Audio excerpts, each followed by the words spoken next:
अजीब लगता है ये देख के कि भगवान से भी लोग रूठ के बैठे हैं। जिसे भगवान सारी दुनिया में चुन चुन के सिर्फ उन्हें ही दुख देता है, जैसे कि शायद भगवान को उन्हें ही सताने में मजा आता हो। पर ऐसा क्यों होता है? जब भी कुछ अच्छा होता है तो हम कहते हैं कि ये सब मैंने अपनी मेहनत से किया है, मैंने अपने हुनर और अपनी समझदारी से किया है।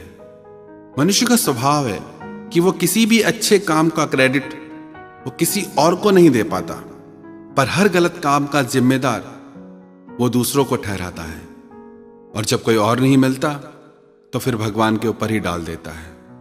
परमात्मा को, उनकी कृपा को हम समझे ही नहीं। परमात्मा तो स्वयं अस्तित्व का रूप है। हमारा होना ही परमात्मा की शक्ति से है। मेरा बोलना परमात्मा की शक्ति से, आपका सुनना परमात्मा की शक्ति से है। परमात्मा एक दिव्य ऊर्जा के रूप में है। लोग परमात्मा से प्रार्थनाएं करते हैं और जब पूरी नहीं होती तो शिकायतें करते हैं।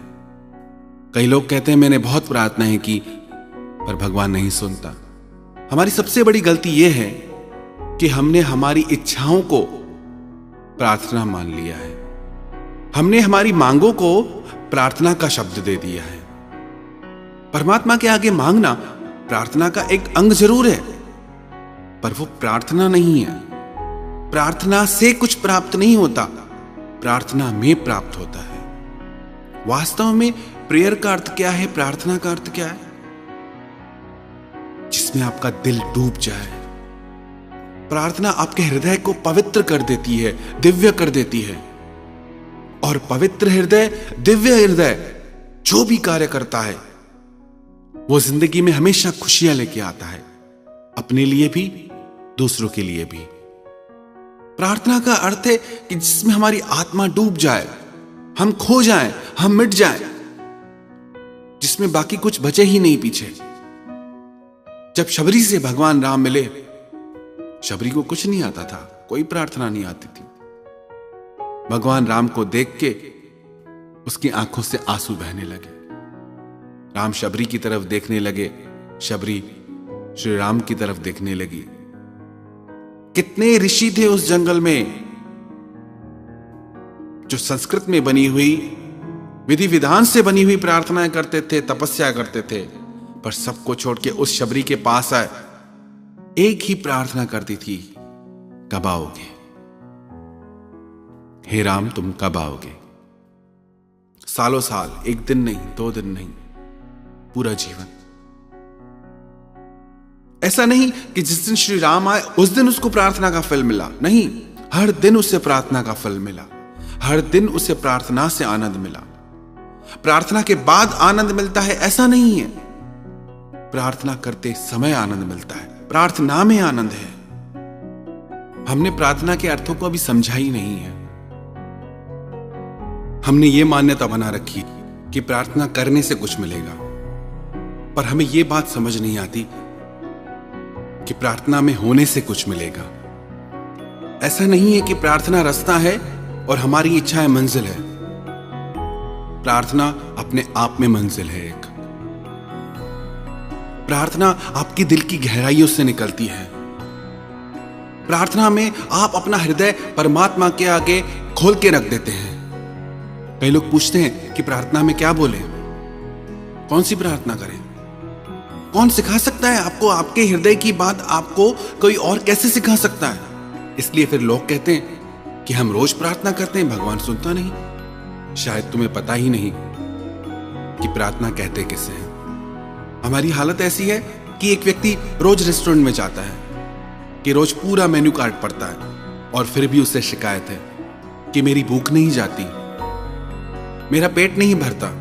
कितना ही पढ़ते रहो, पानी पानी पानी, कितना ही मेन्यू कार्ड पढ़ते रहो, भूख मिटने वाली नहीं।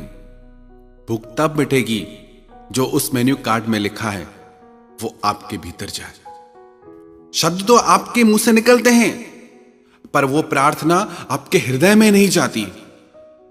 जिस व्यक्ति के हृदय में प्रार्थना चली गई, उसकी जिंदगी पूरी तरह से बदल जाएगी। उसका हृदय पवित्र और दिव्य हो जाएगा।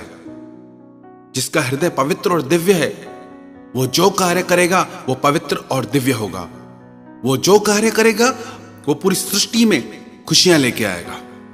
और बहुत आसान है कह देना कि भगवान हमें दुख देता है, क्योंकि सब कुछ वही तो करता है, उसी की ही शक्ति से तो चल रहा है सब।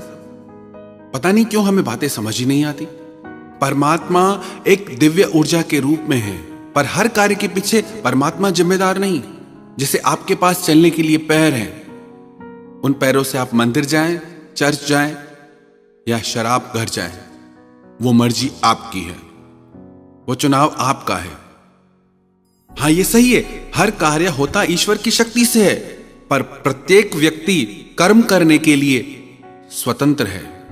जैसे आपके घर में अग्नि की सुविधा गैस के रूप में है, अब उससे आप खाना बनाओ, आपकी मर्जी, या उससे अपना घर जला दो, वो भी आपकी मर्जी। हालांकि घर भी अग्नि ने जलाया, खाना भी अग्नि ने बनाया, पर चुनाव हमारा था कि अग्नि की शक्ति क्या करे। बिना अग्नि की शक्ति के न खाना बनेगा न घर जलेगा। अब यदि इसमें हम कहें कि इस अग्नि की वजह से मेरा घर जल गया, तो एक अर्थ में यह सही भी है और एक अर्थ में गलत भी है। याद रखना, परिस्थिति चाहे कैसी भी हो, हम हमेशा चुनाव करने में स्वतंत्र हैं। बहुत आसान होता है हर दुख की, हर गलत बात की जिम्मेदारी किसी और पे डाल देना। परमात्मा दुख नहीं देता। हमें तो शायद ये ठीक से पता भी नहीं कि परमात्मा है कौन, तभी कुछ भी बोलते हैं। लगता है कि शायद कोई ऐसे ही बैठा है ऊपर, सब चला रहा है। परमात्मा अस्तित्व का नाम है। आप भी परमात्मा की वजह से हैं। क्या आपको याद है दुनिया में आप कब आए, कैसे आए? जो कुछ भी आपको मिला है जिंदगी में, जो भी आपके अपने हैं, आपने मांगे? किससे मांगे? हम रोते हैं कोई चला गया हमारी जिंदगी से, पर जो हमारी जिंदगी में है वो कहां से है? आप लेके आए साथ उन्हें? वो कुदरत की शक्ति है, परमात्मा की शक्ति है। परमात्मा को प्रकृति के रूप में जाने, कुदरत के रूप में जाने, शक्ति के रूप में जाने, अस्तित्व के रूप में जाने। नाम अलग अलग है, वही परमात्मा अपनी ही शक्ति से कभी सगुण रूप में भी प्रकट हो जाते हैं, जिन्हें हम भगवान कहते हैं। हर किसी की मान्यताएं अलग हैं, पर हमारा सृजन परमात्मा की शक्ति से होता है। हमारे प्राण परमात्मा की शक्ति से टिके हैं, तो हम परमात्मा के ही अंश हैं। यदि हम परमात्मा को दोष देते हैं तो एक अर्थ में हम स्वयं को ही दोष देते हैं। भगवान हमारे माता पिता हैं। दुनिया का कोई भी माता पिता अपने बच्चे के भाग्य में कभी कोई दुख नहीं लिखेगा, कभी नहीं चाहेगा कि उसकी जिंदगी में जरा सी भी तकलीफ आए। अच्छे से अच्छा लिखेगा कि हमारी संतान हमेशा खुश रहे, हर सुख उसको मिले, हर खुशी उसको मिले। ये तो साधारण मनुष्य की बात हो गई। और जो परमात्मा करुणा का सागर है, दया का सागर है, प्रेम का सागर है, वो कैसे आपकी जिंदगी में दुख लिख सकता है? इतनी बड़ी सृष्टि में, इतने बड़े ब्रह्मांड में उसे सिर्फ आप दिखते हैं दुखी करने के लिए। कैसी कैसी हम धारणाएं बना के बैठे हैं। सच्चाई तो यह है कि हमने आज तक एक बार भी ठीक से प्रार्थना नहीं की। इच्छाओं को मांगना, चीजें मांगना प्रार्थना नहीं होती कि तुम भगवान मेरे लिए ये कर दो तो मैं तुम्हारे लिए ये कर दूंगा। आप प्रार्थना करने आए हैं या व्यापार करने? प्रार्थना तो एक भाव है जिसमें पुकारने वाला डूब जाता है। प्रार्थना तो एक भाव है धन्यवाद का कि हे परमात्मा, मैं तो डिजर्व ही नहीं करता, मैं तो इस लायक ही नहीं जितना तूने मुझे दिया है। कुछ भी तो नहीं है मेरे हाथ में, पर सब कुछ तूने दिया है। अगर प्रार्थना को हम सही मायने में समझ गए तो पूरी दुनिया में एक इंसान ऐसा नहीं बचेगा जो ये कह सके कि मेरी प्रार्थनाएं भगवान नहीं सुनता। पहले प्रार्थना को समझो तो सही, प्रार्थना करो तो सही। फिर कहता हूं, अपनी मांगों को, अपनी इच्छाओं को प्रार्थना मत समझिए। शब्दों में लिखी चीजों को प्रार्थना मत समझिए। जो भाव आपकी हृदय की गहराइयों से निकले, जो भाव आपको परमात्मा से जोड़ दे, जो भाव आपके हृदय के घाव को सिल दे, जिस भाव में आप अपनी हर तकलीफ भूल जाएं, डूब जाएं, वही असली प्रार्थना है।